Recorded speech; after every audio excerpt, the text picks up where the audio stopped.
welcome. We know some of the people will still be joining us, but this is the second annual Civics of Technology virtual conference. We're happy to have it and to have it free to everyone. If you don't know, this is a grassroots organization without affiliation or funding, except we got a little bit of funding to support our keynote speakers this year. And our aim is to advance technology education for just futures, if we're to put it really shortly. And if you are doing critical work in technology and education, we would love to have you more involved. So we just want to real quick give a shout out. We want you to be more involved in part of our community. And so please sign up for our weekly newsletter. If you're not already signed up, you can do that on our homepage. Consider authoring a blog post for us. For example, if you're publishing good work or doing activities in your classes that are doing critical technology work, we would love to share that, right? This is a platform where we can share it. You always maintain the rights to your own work, right? We're not monetizing anything. We're not profiting on anything. This is just a community to share. And then you could also lead a book club or participate in our book clubs or join us at our monthly events. So we're just so excited to have you all here. So we have one little favor to ask of all of you who have joined us here today. Three of our project facilitators, myself and my colleagues, Marie and Dan, we research issues related to critical technology education, and we are actually conducting a research study that seeks to understand the ways that people like yourselves have developed their critical perspectives on technology. So if you self-identify as someone who holds critical views towards technology, and you are willing to share your story of basically how you developed that perspective via a very brief written narrative, then we ask that you participate in this study and share that. So I'm going to put a link in the chat here that'll link you to a description of this study that we are running. You can ask us questions later on in the day about how that goes, but we very much would like to know how you have come to develop the views that you have. So I'll leave it there. Thank you all. Thanks, and thank you again for coming. Our theme for this year is liberatory tech action. So we challenge you and ourselves in each session and also after the conference to just struggle toward a more just technology world in and out of schools that respects Indigenous sovereignty, values Black lives, supports queer and disabled communities, and seeks to dismantle systems of oppression more broadly as we encounter them in our daily and social lives. So thank you for coming.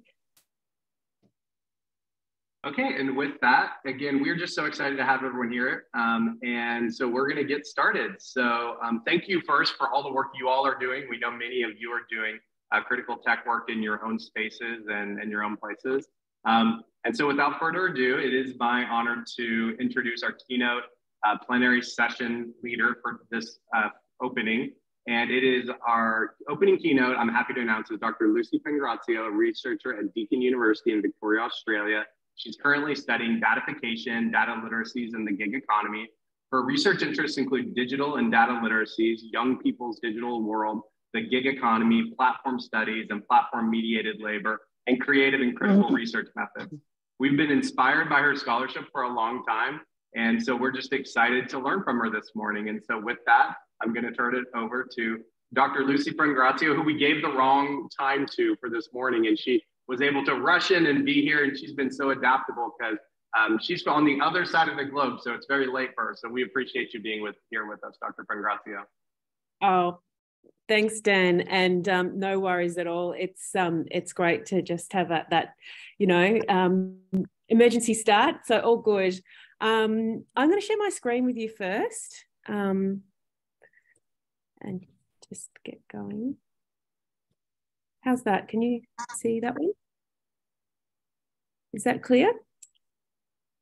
Yep. Yes. Great. Okay. Yes. Thank you. So, thank you. Thanks for the introduction. I just want to say it's really such a big honour to be invited to do this keynote, because I've really admired the work of the Civics of Tech group for some time now, and I'm really inspired by the breadth of work that's taking place. And really the sort of practical and tangible kinds of solutions that are being, surfaced to deal with some of these really hugely complex problems. But before I begin, I want to acknowledge the traditional custodians of the land from which I'm speaking to you tonight, and that's the Whadjuk people of the Noongar Nation, and that's on the west coast of Australia in Perth. But I'm actually from Melbourne, which is the other side of the continent, and most of my research actually takes place there. So I would also like to acknowledge the Wurundjeri people of the Kulin Nation, and to both groups, I really want to pay my respects to elders past, present, and emerging.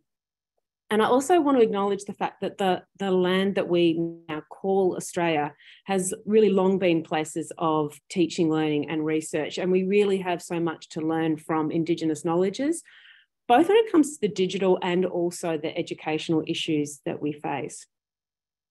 So as a backdrop to my talk today, I wanted to start with the Human Rights Watch report from last year, as in many respects, it really does provide the context to many of the issues that have kind of occupied my work for the last few years. Now, many of you have possibly heard of this report and maybe even read it, but I think it is worth recounting some of the headline findings. So of the 164 EdTech products that were reviewed, 146 or 89% of these appeared to engage in data practices that put children's digital rights at risk, contributed to undermining them, or actively infringed on these rights. Now, these products monitored or had the capacity to monitor children, and in most cases secretly and without the consent of them or their parents and guardians. Now, in many cases, they were harvesting data on who they are, where they are, what educational institution they attend, who their family, friends, and guardians are, and what kind of device their families could afford for them to use. Now, we're not talking about obscure apps and platforms. We're talking about platforms like Education Perfect, Khan Academy, and Dropbox, which are all sharing children's data with Facebook, for example. Now, Google certainly did not feature well here. So of the 164 EdTech products examined, 132 of these, or 80%, were found to have tracking technologies embedded, which were built by Google. Now, this is in addition to the Google products already in schools. Google is making huge inroads into countries like Brazil, India, and Africa through its Chromebooks and its Google for Education suite of products. So they're partnering with companies and institutions in increasingly complex ways to expand their foothold in education. Now, often Google's push into schools is actually being facilitated by departments and ministries of education. And in my own state of Victoria, the Department of Education offered Google to government schools on what's called a tenant or shared license. And when I was recently talking to the Department of Education staff, they told me that basically Google does not really allow them to see any of the data that's collected by the schools that might actually give them some insight into improving teaching and learning in those schools. Instead, they are essentially reduced to a kind of conduit for Google into our schools and education system. So a shortcut essentially to huge swathes of data that really could provide some interesting insights for educators. So the Human Rights Report really put digital privacy on the map for many people in education research. And here in Australia, it certainly put it into the mainstream sort of consciousness as well.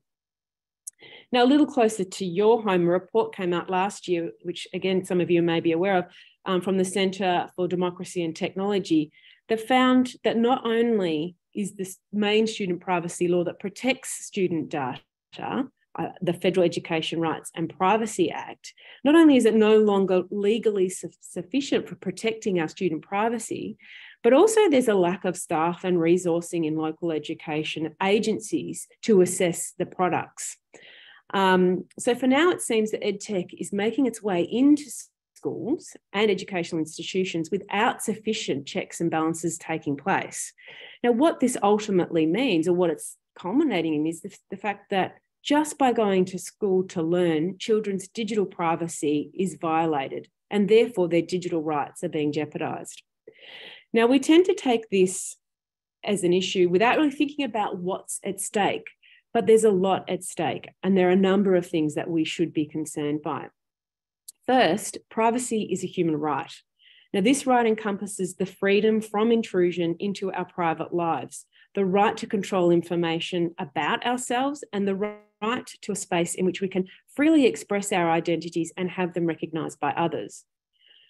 Privacy is also about autonomy and control over one's life. Now, this is particularly important for children and young people, as they are entitled to special protections that provide them with the space to grow, play, and experiment with who they are. Privacy is also vital to ensuring safety, agency, and dignity. So in education, privacy provides a space for children to develop their personalities and abilities. So for children who are survivors of abuse, privacy really means the freedom to live with safety without exposure of where they live, play, and go to school. Or for lesbian, gay, and transgender students, privacy could mean the difference between life-saving information or being sent to jail or something much worse in other parts of the world. So ultimately, privacy is not a luxury. It is a right. And for vulnerable and marginalised children and young people, the stakes are even higher. So protecting this right sits at much of what I research and is a recurring theme within some of the research ideas I want to talk to you about today. But are young people, teachers and staff in our schools concerned by these issues? Is this just an academic kind of concern? How are EdTech products changing what they do in the classroom? And who owns the data? Where does it go? And what does this mean for our education systems? These questions and the difficulties in answering them underscore the importance of critical digital literacies for teachers, administrators, and students today. So working with teachers and students really helps us to identify what makes an actual difference when it comes to not only protecting our digital privacy, but also a whole host of issues, such as how they are reshaping teaching and learning, increasing teacher and parent labour, and the intensification of accountability measures in our schools. Indeed, digital privacy is just the tip of the iceberg if we think about the multitude of ways in which education and learning are changing through EdTech products. Indeed, it is this broader picture of the iceberg underneath that I want to focus on today. So what I want to talk about first, I want to take a bit of a journey and look at one type of EdTech that is on the rise, and they are student activity monitoring software, or what the Electronic Frontiers Foundation call simply spyware. So closely examining this example, we can really explore what is gained and lost with some types of EdTech. And it really underscores just how now, more than ever, critical digital literacies are essential to teachers and students. So from my recent work, student activity monitoring software is not just damaging in and of itself, but it changes the way we think about what it means to be both digitally literate and also critical. And I think that's where the real worry is. Second, I want to explore the substantive question kind of underpinning this presentation, and that is, are digital literacies becoming a soft power for educational governance? So do they change or threaten what it means to be digital literate or critical?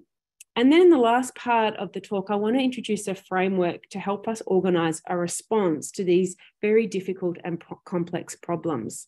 So the manifesto outlines 4 key roles for educators and adults to occupy when thinking about whether or not to engage with a piece of EdTech software. And I want to make the case that teachers and educators at all levels of education, in fact, if you think about it, all adults really, could play a key role in driving the critical conversation and advocating for change.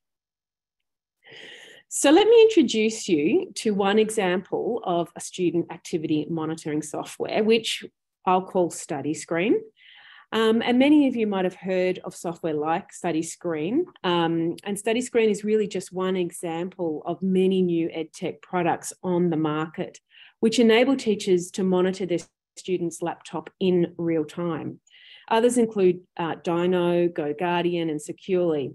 Now, while such invasive software might have seemed almost unfathomable, now this class of software is really on the rise.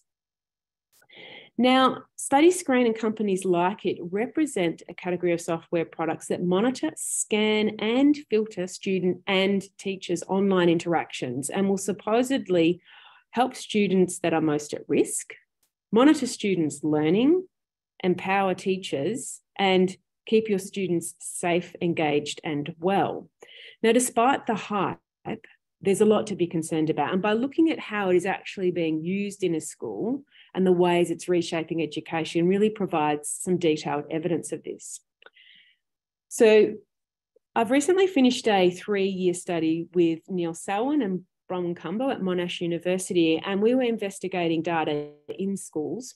And in brief, we worked with 3 schools over a period of a couple of years to understand how they use data and to help them use data better. This is the website for the project and blog, if anyone's interested in checking that out at some point. So one of the schools that we were working with introduced StudyScreen during this time. And today I share with you how and why this tech was procured and the ways in which it was actually experienced and understood by teachers and students, in the hope that we can find out how and where we can intercede in the uptake of these technologies.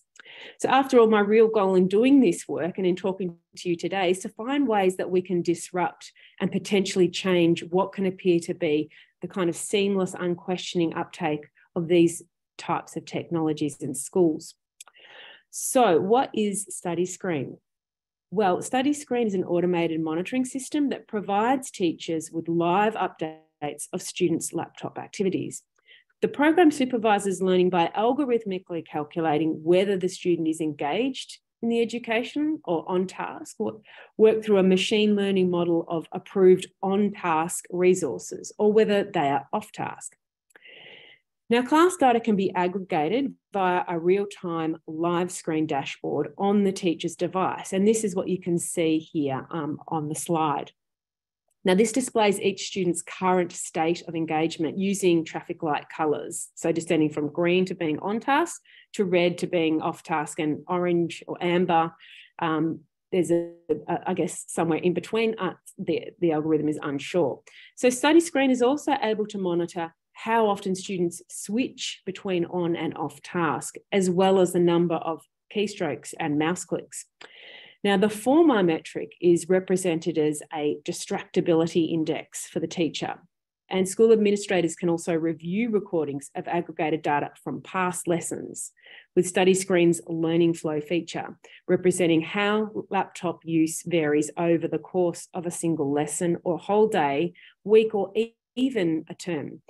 So the sales pitch is that it helps students stay on task, supports teachers in monitoring and redirecting students, and enables teachers to reflect on which of the lessons were just really boring.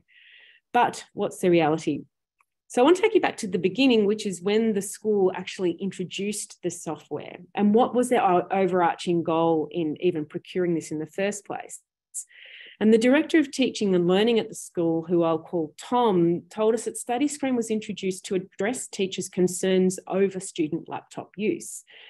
Now, it was introduced sometime not long after the pandemic. So laptop use obviously had become key to our remote learning.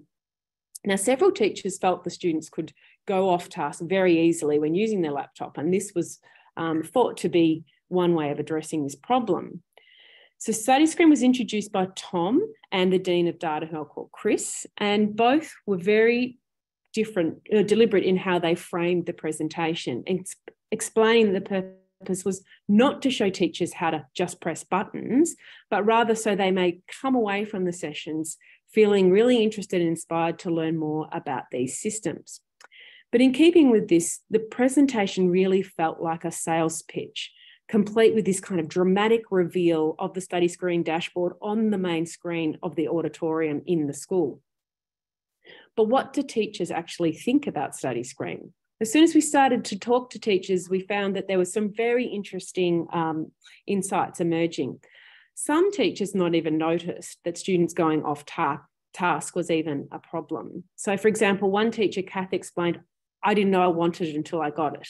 And in this way, StudyScreen simultaneously introduces the problem and solves it all in one. But several teachers were just confused, like Rick, who was a year level coordinator at the school, and he felt just confused by how StudyScreen worked and questioned its accuracy, as the quote there highlights. But probably the most talked about issue amongst teachers was the fact that it just wasn't accurate. So StudyScreen would often flag students as off task when they were actually on task. For example, if a student was asked to research a topic and happened to be watching a clip about it on YouTube, Study Screen would then label them off task, which meant the teacher then had to go into the program and recorrect things. Indeed, the Director of Teaching and Learning, Tom, stressed in his introduction the importance of being critical and not just to blindly trust the colours that it gave students. However, resolving this issue relied on teachers individually checking with the student, the website, and then potentially labelling them as on task. Now, not all teachers felt this was an appropriate solution to this problem, as John explains. As he says, the problem is it's relying on teachers to feed the algorithm with indicating whether or not that's an approved site, and a lack of training, I suppose, or education around how to do that. And obviously on top of the normal requirements for a teacher. Indeed, it was really clear that Study Screen required additional or expanded set of digital literacies and classroom practices to those normally used throughout the school day in order to investigate and rectify the perceptions that were being developed about a particular student. Another issue was that while teachers could watch their students, they were also well aware of the fact that they themselves could also be watched. So when Study Screen was introduced, Tom went to great lengths to explain that it would not be used to judge teachers, as he says here. So this will not be used to evaluate, criticise, or praise your teaching. This is a tool for you to use. However, in the very same presentation, Tom used the example of being bewildered by his Study Screen results from one class. And as he said, I thought I was a good teacher until I saw this. And then he says, but then I realised I was on a retreat that week and my students were with a relief teacher. So what he didn't seem to realise was that this was a form of teacher judgment and it was already taking place. Now, later in the interviews, when asked whether Study Screen could be used to judge teacher performance, one teacher, John, answered, yeah, I think there's the potential for that. And so it's therefore inevitable that a program like Study Screen is strongly shaping of teachers' practices. So what did the students think about it? Well, some students were pretty happy about the introduction of Study Screen because if you're at school, you're supposed to be doing work. And if you're not doing work, then there should be consequences, as the student says. Others felt it should be used in a differential way. So some students couldn't be trusted, but the good students should be. So you can see how this kind of technology might be encouraging students to be looking more closely at what others in the class were doing. And we might ask what this actually does for classroom interpersonal relationships. But many felt that Study Screen was an invasion of their privacy, and this led to trust issues with teachers and even a sense of betrayal. As one student explains, it felt like when you get along with the teacher, you think the teacher trusts you and stuff like that, but really they don't trust you because they're looking at your history and they're looking at what you're going on and when you're going on it. Many felt that the teachers were tracking them even when they were at home. Now, we don't know whether that's true or not, but I think the fact that the students felt like that tells us something about how sort of pervasive this technology had become. Another student said that Study Screen made them feel very uncomfortable and even unsafe. Now, of course, several students developed kind of surreptitious ways to try and escape the watchful gaze of Study Screen. So one tactic was to have two devices going at any one time. Another tactic was to have another screen opened, which I don't think actually fooled Study Screen, but these were the kind of literacies and practices that the students had developed in response. So what does this case tell us about digital literacy and the use of contemporary ed tech in schools? Now, we investigated lots of different platforms, but in this particular example, I'm only looking at one program, and in doing so can highlight how notions of digital literacy really became new forms of surveillance, monitoring, and accountability that really reshape relations between teachers, students, and school leaders. So it's my argument that the discourse that surrounds these technologies are clearly significant in shaping the digital literacies and practices of different actors in the school. But I just want to try to summarise what we can take away from this example. And the first rather obvious point is that teachers and students often have very little choice in the platforms they use. If a teacher chose not to use Study Screen, they would have been viewed in a particular, not very favourable light. For example, as a Luddite, as if they had something to hide, or they were lazy, or they just didn't care about their students. And the students themselves didn't really have any say in the matter at all. Also evident is that those at the school facilitating use of these types of programs have an interest in teachers taking it up and making it work. And this is not only because they believe, or they did believe in the potential of the technology to streamline activities and make things more efficient, but also to justify their choice and the school's purchase of this software. Many of these software programs come with subscriptions that are, 2 or 3 years long. So they're very difficult for schools to just abandon. With this in mind, we might then ask, are school leaders genuinely able to see these technologies critically? And if so, are they able to break the kind of contract that they have with these companies? Now, while teachers' practices have long been monitored by school leaders, these kinds of quite invasive monitoring and filtering platforms really pave the way for new modes of surveillance via what is emerging as a kind of new soft power. My colleague at Monash, Selena Nemarin, describes the datafied platforms in schools as rhizomatic structures of surveillance. And as she explains, top-down institutional methods of surveillance remain, but increased connectivity leads to an increasing number of what she calls watchtowers within the network. And these watchtowers are both within and beyond the school. But perhaps most powerfully, the teachers were being encouraged to watch themselves, monitoring their performance across different days and classes. Interpreting these kinds of technologies accurately and effectively also led to increased labour for teachers and an increased lack of trust from students toward their teachers. Now, what additional relational and/or emotional work is required to make up for this? And how does this change the way students feel about their school, their learning, and their teachers? And finally, tying all this together, school-based digital literacies appear to be shaped through these kinds of platforms. So to be digitally literate with Study Screen, teachers had to understand its data dashboard, as well as reinterpreting student behaviours in light of the dashboard visualisations. Now, their notions of what it means to be digitally literate were at once expanded, but then also sort of contracted as it was dictated along the lines of the platform. So that is, to use Study Screen properly meant getting on board with how it approached teaching, learning, and assessment.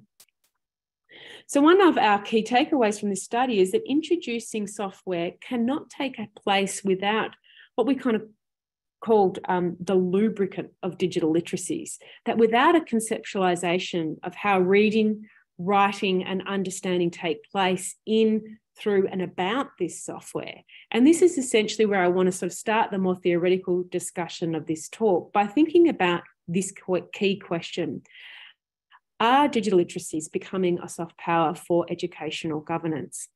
How do we essentially reclaim digital literacies to ensure that they are not co-opted by EdTech companies to enable this kind of seamless flow of data into and out of our schools? And how do teachers maintain criticality when they are continually told to get on board with whatever software monitoring or laptop program, learning management system that they are being asked to use? They are in a very difficult situation. Now, if digital literacy is defined and developed in relation to the different platforms and apps in schools, and if the platforms and apps in schools are increasingly designed to monitor and surveil or control staff and students, because that is how learning is evidenced, then digital literacy has become a powerful way of governing both teachers and students in schools. And if we broaden our focus, we can see that this is already happening in more organised and obvious way at scale, with companies like Meta and Google, which have both released digital literacies or digital skills programs. Now, we know that Google has a well-established and rapidly expanding professional development program for teachers as well. Indeed, their Google certified programs are beginning to fill the gap in economically developing nations where teacher training and professional development are under-resourced. So I want to change the focus a little more to have a think about the critical digital literacies that we and our teachers, students, and education bureaucrats might need in contemporary society. So what we can essentially do about this. And a productive way forward may be that digital literacies are conceptualized and developed, at least in part, separate to the education platforms and apps. It's my argument that some form of critical distance from EdTech platforms in schools is essential for reclaiming what digital literacy is and what it should be in the future.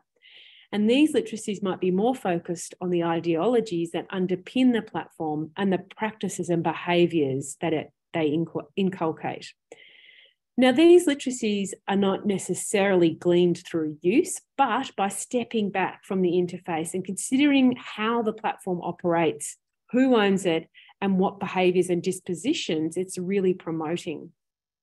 Now, I'm not going to teach you guys, the civics of tech community, how to suck eggs, because I know that you guys have got some great practical ways to help teachers and educators to think about some of the difficult issues associated with EdTech. But what I want to offer today is a way of organising thinking about the different responses and roles educators and really any adult might occupy in order to disrupt, resist and rework EdTech or any technology really. So one-off programs here and there are useful, but I think the challenges that we're now seeing in schools today really require a more organised suite of responses that scaffold people toward a critical and questioning disposition. So how can we organise our thoughts and take a deliberate, comprehensive approach? There are so many approaches and activities, but I want to finish the talk today by outlining what educators and practitioners who work with young people can do. And I really base this around 4 dimensions of practice. Now, we know that teachers and educators get a whole lot of professional development on how to use digital technologies to engage young people in their learning. But I think the threats to young people's digital rights that I started the talk with and some of the stuff that I've talked to you about through the study screen example require us not to just use this technology unquestioningly, but rather research these platforms so we understand the risks and opportunities we are introducing ourselves and our students to when we use them. Educate young people and children about these platforms, so essentially the digital literacies work. But we also need to become activists who resist using these pernicious technologies and advocate for our students' rights to educational providers and government bureaucrats who really don't know any different. And finally, we need to be creative to reimagine and redesign how EdTech could be done better. So first, it is essential that we research how digital platforms operate. Now, specifically the way in which they are governed and how they make their money and the kind of difference they make to teachers and students. So a good place to start is, of course, the civics of tech, critical questions of technology. And I would argue we need these questions to be asked by educators and adults who work with children, and in particular, those in schools and districts who are responsible for procurement, who need to think carefully about these questions. And when I started reading these again, I started thinking about what if the teachers in the school that we were investigating had applied these questions to the study screen example. And in answering question 1, for example, what does society give up for the benefits of the technology?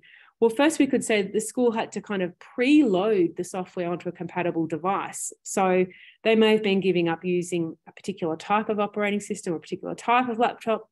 Second, the teachers gave up their class time talking to students, as this was replaced by making sense of the study screen dashboard. And of course, the teachers might have seen from the outset, had they thought about it, that they were also giving up their privacy. In fact, many of them are already thinking about it, but perhaps it's actually, being kind of compelled to then act on that. In asking what does the technology need, the answer might be unfettered access to our students' laptops and data, and teachers to have that expanded set of literacies that I was talking about. Now, these conversations should have taken place before or not long after Study Screen was installed, as they could have forecast the issues the school was now trying to work their way through in a rather ad hoc manner. And unfortunately, it was pretty plain to see that the full set of consequences would probably not be clear for some time. But there are other tools which you are probably all aware of, and these are not necessarily tailored to EdTech, but I think they may help when using mainstream platforms in an educational setting. Here are just a couple of examples which I've used before and which you're probably familiar with. And the first is Terms of Service Didn't Read, which basically summarises all of the problematic aspects in terms and conditions agreements and then grades the website accordingly. And as you can see here, Facebook is given a grade F, and it tells you exactly why. The second thing that I've used, which I found very useful, is Blacklight, which is a website privacy inspector. And with Blacklight, you can enter the address of any website, and Blacklight will scan it and reveal the specific user tracking technologies on the site. Now, the results I'm showing you there are from our national broadcaster, the broadsheet newspaper, The Australian. And as you can see, there are an abnormally high number of ad trackers and third-party cookies on this site. And Blacklight was also able to detect the use of a session recorder, which tracks user movement, clicks, taps, scrolls, or even network activities. Now, this is a resource that teachers would probably go to pretty quickly in a class because it is an online newspaper and many schools in Australia have access to it. But as you can see, they're already opening them up to a whole host of tracking technologies. Now, there are a whole range of free tools that we can use to do our research and try to investigate these platforms. And I think the overarching point here is that these are not magic bullets, but it's about building awareness and developing a lot of little critical conversations around these tools so that they create a commonly shared discourse amongst educators and EdTech researchers. But the second dimension of the manifesto is about educators playing a role in, surprise, surprise, educating children and young people and helping them find out more about how platforms work. And I find that teachers are often hesitant because they think that students know all the answers and they're digital natives, and that myth still has some hold over them. But critique does not come naturally for all. It is something that we need to explicitly develop in young people. And I really like this Anatomy of a Digital Platform from Jose van Dijk as a way of sort of thinking about these platforms. So they are fueled by data, automated through algorithms and interfaces. They're formalised through ownership relations and shareholder agreements, and they're driven by business models and governed by, user agreements. Now, Van Dijk's anatomy really helps us to capture the various elements of the platform that we need to start paying attention to. And I've written a piece on this prior where I said the argument is, we teach young people how essays, poems, films and books are structured, at least in English. That's the main sort of grist for the mill. So why not teach young people and perhaps ourselves at the same time to critically consider how digital technologies are structured, just as we would any other text? So, for example, you could start with the interface and they could analyse the layout, the use of images, and the way colour is used on their most used platforms, asking critical questions of how these design choices position them as users. So they could consider things like, why do so many social media platforms use the colour blue? Or why are images given such priority on the page? And part of this could be developing understanding of how digital content is presented and circulated online, and therefore analysing the function of platform mechanisms as well. looking at things like hashtags, metrics, to really start thinking about those more complex hidden things, such as the role of algorithms and data. Now, young people, I've found through my research, tend to know some of these things implicitly, but I think the benefit really lies in bringing these things out into the open to be discussed and examined collectively. And related to this is providing the time and space for them to critically reflect on that. Now, as part of the Data Smart Schools program, a project, we developed a set of free resources for educators to use in schools. Now, these are going up online somewhere very soon, so I'll send Dan and Marie a link, and if people want to use them, they can. And as you can see here, we covered quite a bit of ground. We looked at, we broke it down into 4 kind of areas: know your data, data uses, data privacy, and school data. So I guess there's a whole bunch of resources out there, but this was a good way of helping students in the kind of middle years begin to start thinking critically, not only about social media data, but also school data. But in addition to these sort of educational responses, if you like, the educator as researcher and educator as educator, we also need to think about top-down responses. Now, while we may not be lawyers or politicians, I think it is really helpful to know the laws that can support us in our quest to protect ours and our children and young people's digital rights. Now, in Australia, the most important of these is the Privacy Act. And the reason I'm telling you this is because it's probably pretty typical of many parts of the world. It was introduced in 1988. It's currently under review, which really couldn't come soon enough, because basically it was introduced 2 years before the CEO of Snapchat was even born. But it's not worth me telling you too much more from Australia, as every country and state has its own, laws. But my point here is that finding out what laws can support our endeavours is really helpful and can really, I guess, provide us with some more ammunition as we develop a kind of more activist approach. So by being an activist, I'm not actually asking adults, research and educators to kind of break the law or chain yourself to the gates of Google, but I think we do need to raise awareness of these issues and lobby hard to protect our children and our own digital rights. Now, in Europe, several countries like France and Norway have banned Microsoft and Google because these companies do not protect children's data. So the General Data Protection Regulation, the GDPR, and the consciousness raising that a law like that brings mean that really Europe is now leading the way when it comes to resistance of big tech and ed tech. Collectivity could in fact be the most powerful weapon at our disposal. After all, if a state or district refuses to endorse a piece of software, then we don't have to worry about the data breaches or the ways that it's changing to teaching and learning, because it just won't be allowed. Now, as a final point, I also want to advocate for educators to be creative in their approach to using digital technologies. And we do not need to use digital platforms in the way that they are intended. Indeed, we can look to other cultures and practices for inspiration. So one project we did a few years ago was to redesign a chat app with kids in a way that would help them understand how their data was being collected and used for commercial purposes.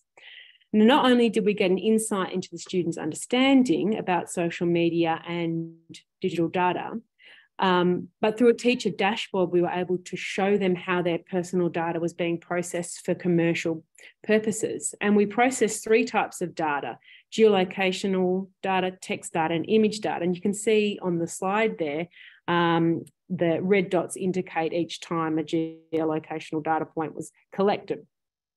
Now, I've written about this quite a bit, but I think the thing that interested us was that just how intrigued and concerned students were by the tracking that was taking place. Now, as redesigners, I'm not suggesting that educators do need to go out and develop and design their own app, but in this spirit, you can repurpose apps or use them differently to the way that was intended. And I think young people in particular are very good at reworking apps and platforms So perhaps even a workshop just on the school tech and how it could be better, it would be a really great place to start. And that's actually something we did a couple of years ago, looked at what do students think about their learning management system profiles and how would they change them if they could. Even though it was quite a small activity, just a minor task like this really kind of gave them a sense of agency and control in regard to these school-based apps and platforms. This other thing I just wanted to quickly show you is by an artist, Ben Grosser, and he calls this the demetricator, which I love. It's like removes all the metrics from Facebook and Twitter. And the demetricator really tries to work out what social media would be like without the numbers. So this could be a really cool little experiment to do with students as well, because it disrupts that obsession that we are all, you know, inclined to get with social media metrics. And then we can really start to think about how it's guiding our behaviour and to ask who most benefits from a system that quantifies our public interactions online. So in summary, to resist the soft power of educational governments, we first need to make sure that in some way digital literacies, are developed separate to the apps and platforms in schools.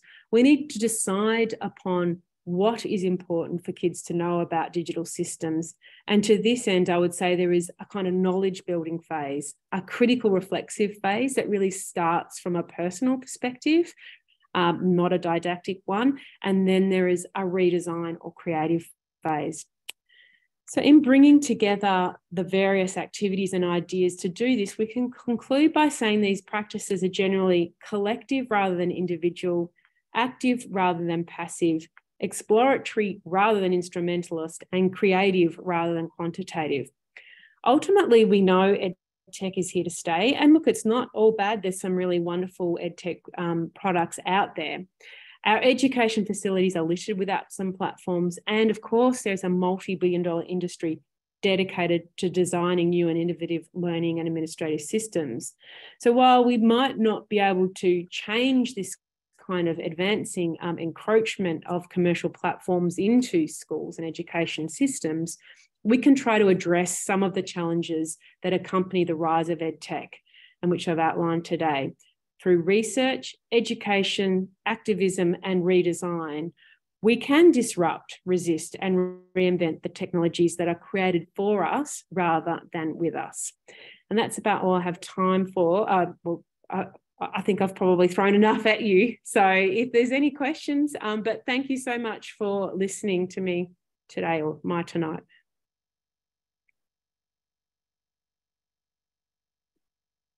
Thank you. I think we have some time for questions if folks either want to put something in the chat or feel free to unmute and just come on out. I know it's great.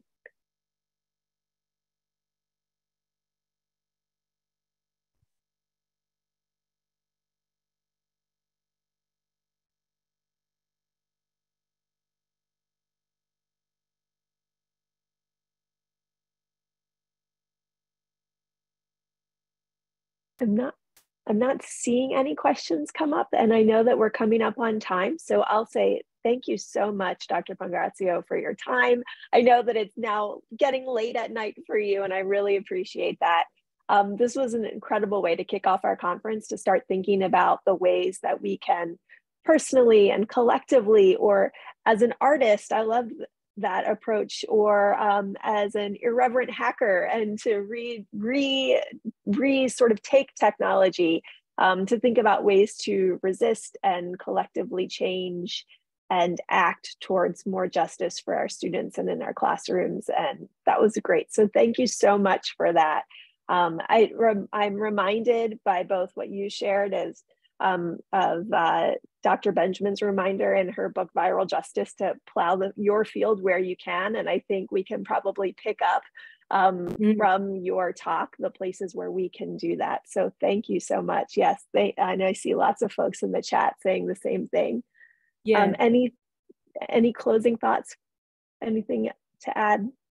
No, I just want to say thanks very much for the opportunity to be here with you tonight. Unfortunately, I'm probably going to go to bed now, but I'd love to stay because I feel like you've got a really good couple of days to really kind of think about some of these things together, because I think, you know, an overarching idea, you know, that I've been thinking for a while is that importance of working together. And I know that's what you guys do really well, but also sort of, you know, to kind of mirror that and for our teachers in schools as well is really important. So yeah, no, thank you. Yeah, awesome. Thanks. That was a perfect segue into the things that are coming next. So our next sessions we have 3 different sessions: social robotics, ethics and care, a challenge for educational professionalism.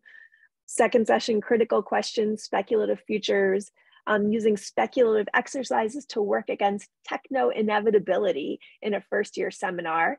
And then reimagining justice beyond policing. So take a moment to take a little break, grab a snack, coffee, whatever you need, and then you can click back into and join those Zoom rooms. And we look forward to seeing you at 11 and chatting more. Dan, anything else before we head out?